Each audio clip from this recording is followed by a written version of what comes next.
tell us why you guys are doing this investigation. Sure. So I think 2 days in, I have seen enough, as you noted just a second ago. The response and the preparation in advance of the tropical storm is wholly inadequate, especially from Eversource. And what we're seeing so far in terms of the transparency and communications between the utilities and their affected customers is just unacceptable. While the focus needs to remain right now on restoration and life safety issues, putting them on notice that we're watching and we're watching carefully, and they should expect to be held accountable for any missteps that we find out afterward. And I noticed in the release you said, you know, the time for excuses is over here. What do you mean by that? What I mean is I am about 15 months into my tenure, having been recruited to head PURA by the governor, came up from Maryland with my family last year. And, you know, over the past 15 months, I've seen, you know, a lot of presentations from both utilities about the investments that have been made in response to the 2011 storms. And I understand that, you know, their line is going to be, this could have been worse if we hadn't been investing in the system since then. And what I have to say back to that is, I'm not sure how this could have been much worse. And we intend to do a full investigation and make sure that the ratepayers, if they haven't received a return on the investment since 2011, that we're going to hold the utilities accountable for that. I'm just not here for the excuses. I just find this unacceptable. I mean, you know, we have, I think at last rank, you know, you can take whichever quantification you want, but I believe at current, pardon the pun there, but currently the numbers are that we're, I believe, third in the country for our electric rates. So shouldn't there be an expectation that with that, we're going to have a really hard physical plant here? I'd say absolutely. The expectation for the return on the investment in hardening the grid and other activities, ratepayers have a right to be mad. They've put in hundreds of millions of dollars into this system. The governor recruited me here to work on a grid modernization plan for both utilities, which has been underway since last October. So just on July 31st, we received proposals from third parties because we're looking beyond the utilities at this point for a way to modernize our grid. And if we're going to continue to pay the price per kilowatt hour that ratepayers in this state pay, then they better well be getting value for that money. I think that's what ratepayers can expect moving forward from me and from PURA. And now clearly you were saying you came here from another state.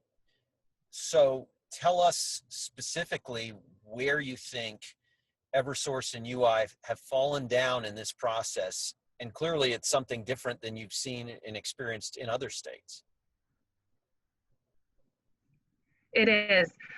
So I came from Maryland, where we had our own version of the 2011 storms that were experienced here. And in response to the 2011 storms that we saw in Maryland, our utilities stood up grid modernization efforts that included statewide deployment of advanced metering infrastructure that helps provide real-time data, not just on usage, but on outage spots and nested outages, which is incredibly important in widespread outage situations like this. And they held themselves accountable to reliability metrics that were established in conjunction with the Maryland Commission version of PURA in Maryland. And then we put together penalties and binding estimates for the capital expenditures that they invested in that system. And that's what I've been evaluating over the past little over a year. We have had solutions days and put out RFPs and our request for program designs that try to get our electric system in Connecticut set up to accommodate the level of modern infrastructure that should already be here based on the amount of money that's been invested.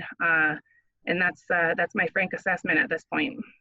And so in terms of the response to this storm, where is it that you think UI and Eversource have really fallen down here, and what has precipitated you guys now saying we got to investigate this immediately?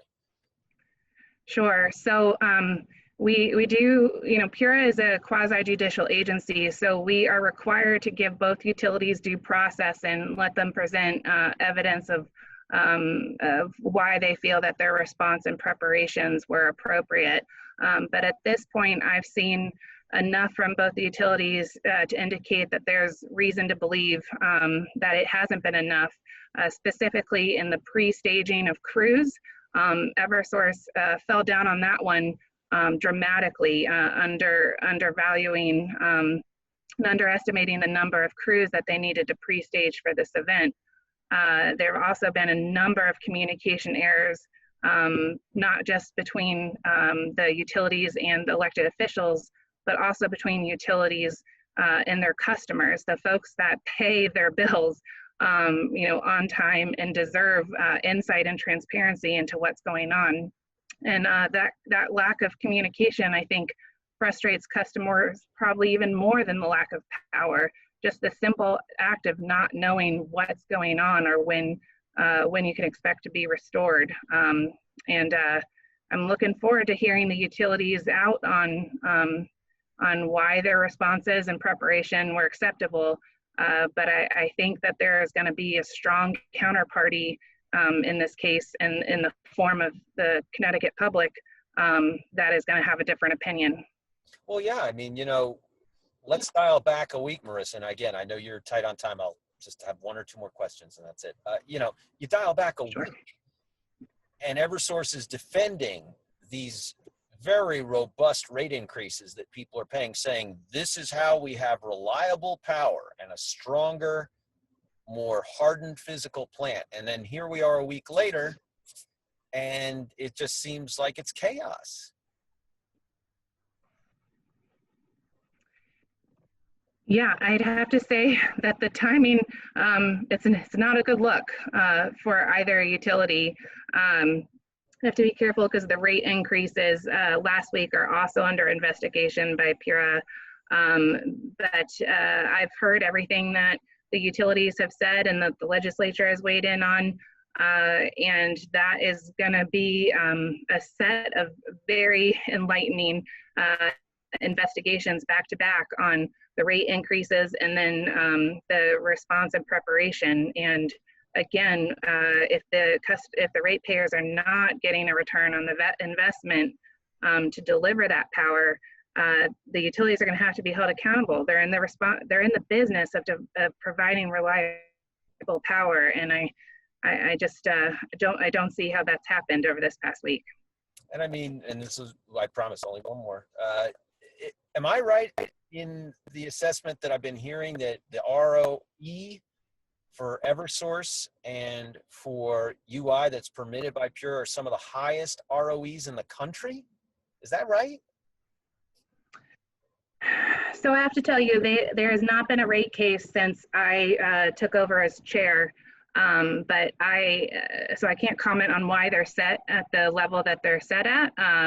But I think that the statement that you just made about them being the highest among the highest in the country is not far off, and that's gonna be a focal point of the investigation that PURA does, and whether the risk that has been shifted to ratepayers for that investment bears out the utilities receiving that level of return. I'm a man of my word. That's it. I'm not going to ask any more questions unless you have anything else you really feel you want to add. I know you're really busy, and we so appreciate your time, Marissa. No, I just, I appreciate that question. I guess what I would like to add at the end is, a lot has been said over the past 10 days about PURA and the role that PURA plays in regulating these utilities. I'm sure many ratepayers in Connecticut didn't even know PURA existed before last Saturday. So I want to assure folks that even though PURA has been quiet in light of the rate hikes last week, that's out of a concern that that I don't have to recuse myself from the investigations, because my role as a commissioner is acting as a judge over this. So I want to, emphasize to folks that I know these problems exist. That's exactly why the governor recruited me up here last year to deal with this. And before my term's up in 2024, I hope that ratepayers will remember that in 2024 and hold me accountable, because this is just not acceptable. And I think people will see that I don't find it acceptable.